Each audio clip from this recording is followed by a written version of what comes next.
Xin chào tất cả anh em, hôm nay có một số máy bắn dít bọt khoan. Đầu tiên cây số 1 bê tông 12V, thân máy vỏ pin 750k, mã là EZ6801.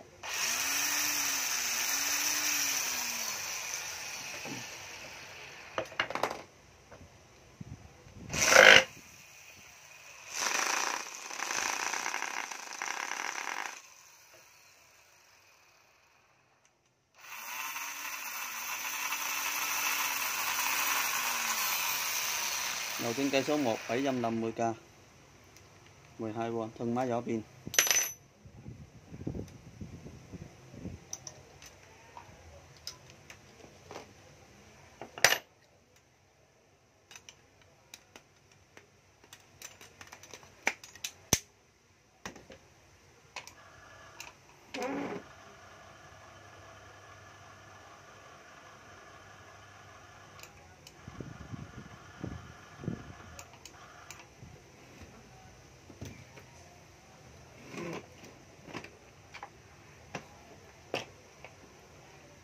Cây số 2 pot khoan 12V,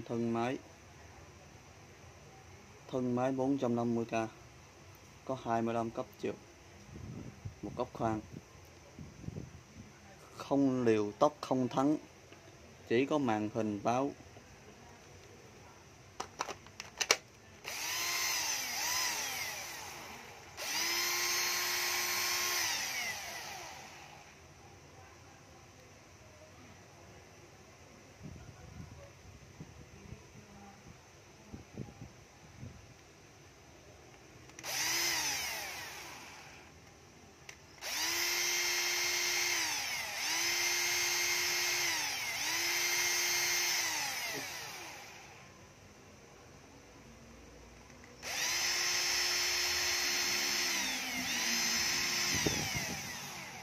Có cấp 1, cấp 2.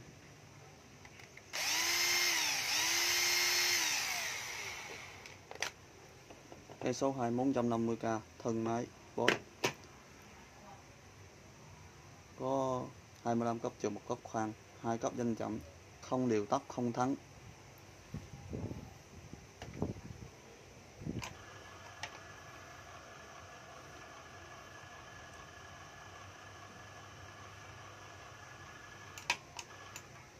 Đầu kẹp 10 ly.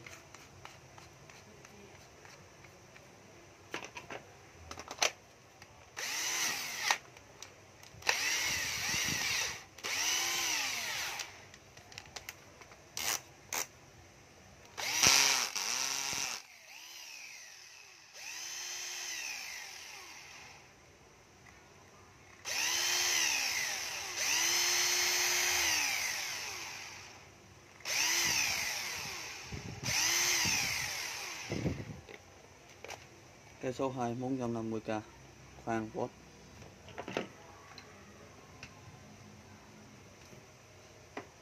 Cây số 3 Hitachi, thân máy vỏ pin 450k.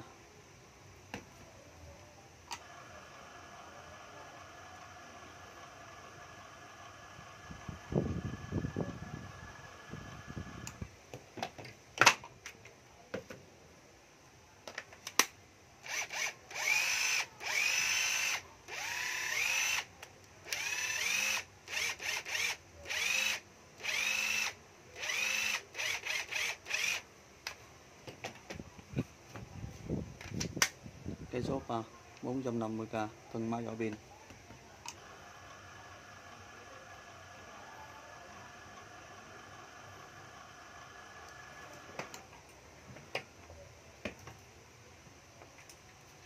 Cây số 4 Ù Long 650k, thân máy vỏ pin EZ6604, có tặng đầu chuyển đổi.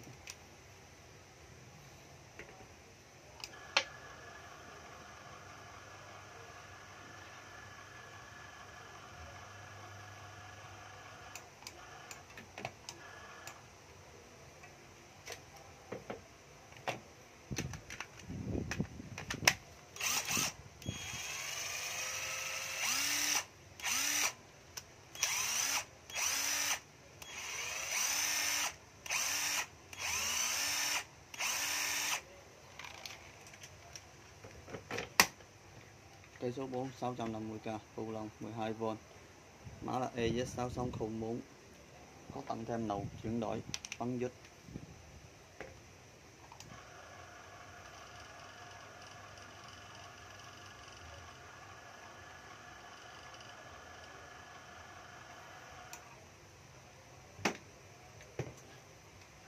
Cây số 5 500k thân máy, mã là EZ6901.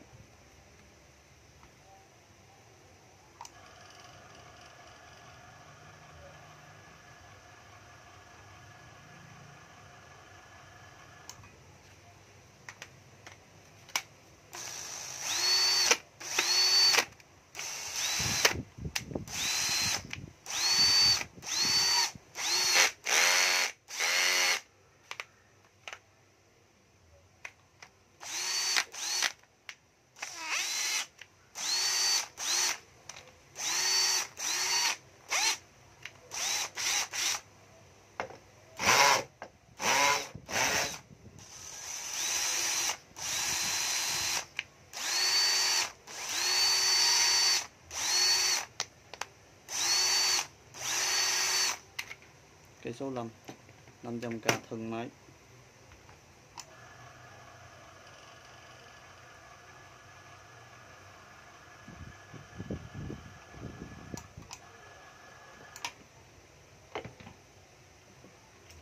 cây số 6 ốc vít 9.6V thân máy vỏ pin 450k.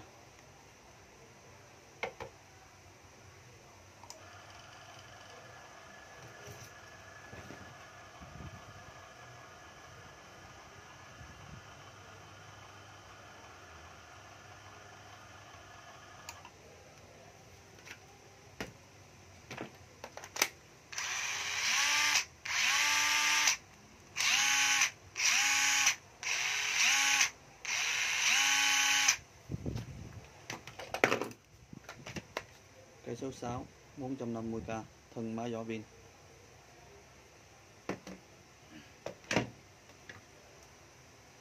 Cây số 7 Fire 550k Makita 7.2V thân máy vỏ pin và kèm lưỡi.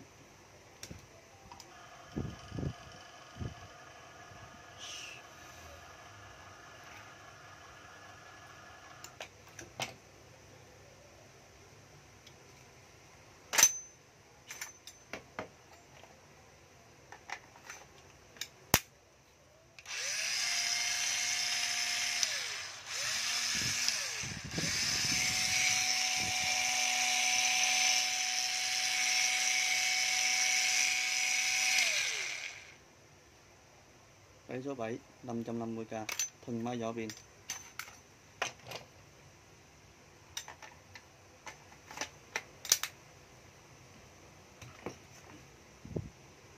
Cây số 8 480k mã là 6919D.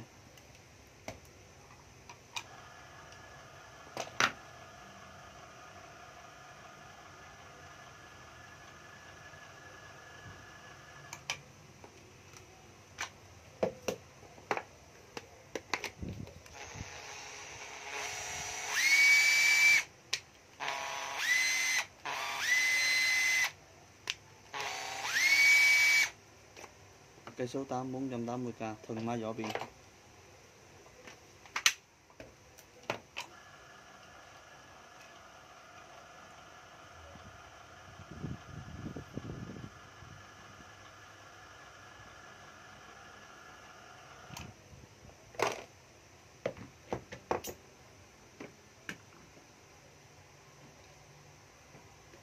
Cây số 9 máy thổi 500k thân máy vỏ pin 12V.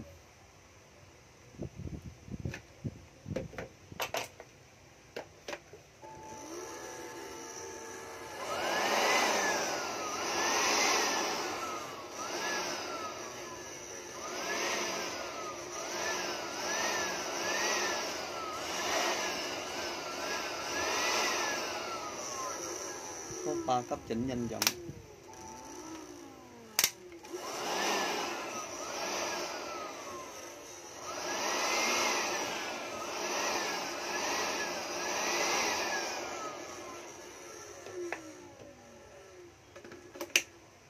Cây số 9 500k 12V Makita.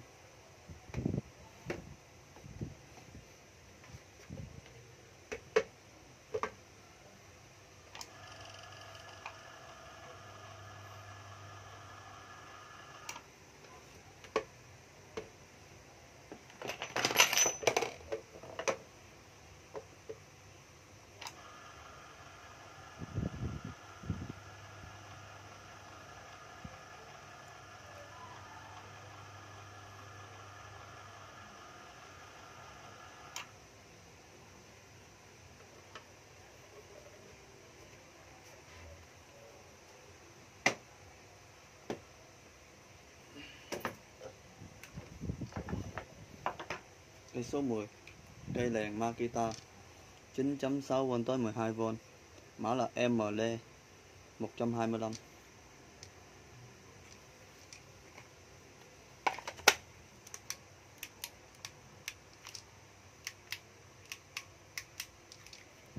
Makita đèn thân máy 400k.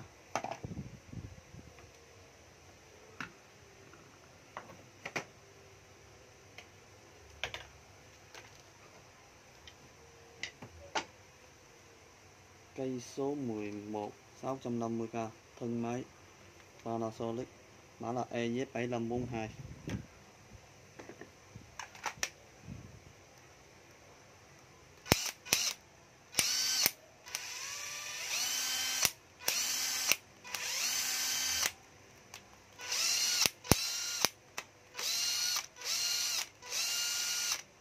Dành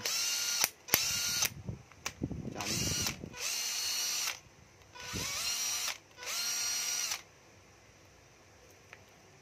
Cây số 11 thân máy 650k.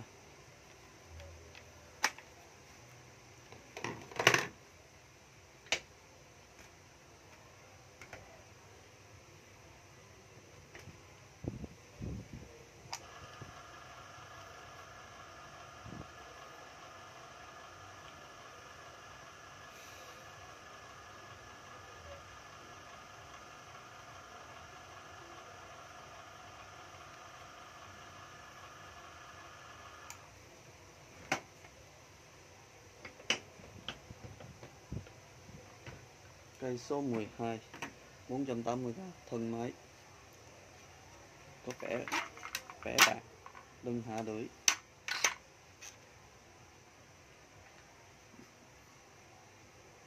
Mã là EZ3503.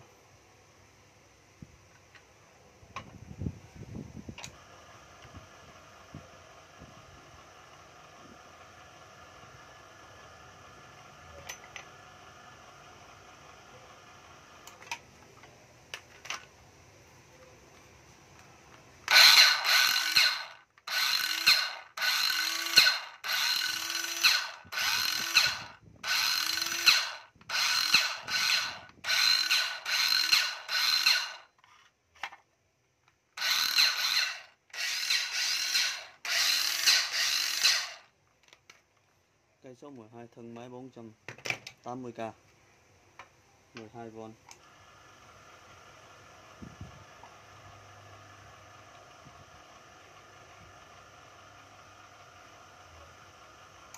Rồi xin tạm biệt các anh em.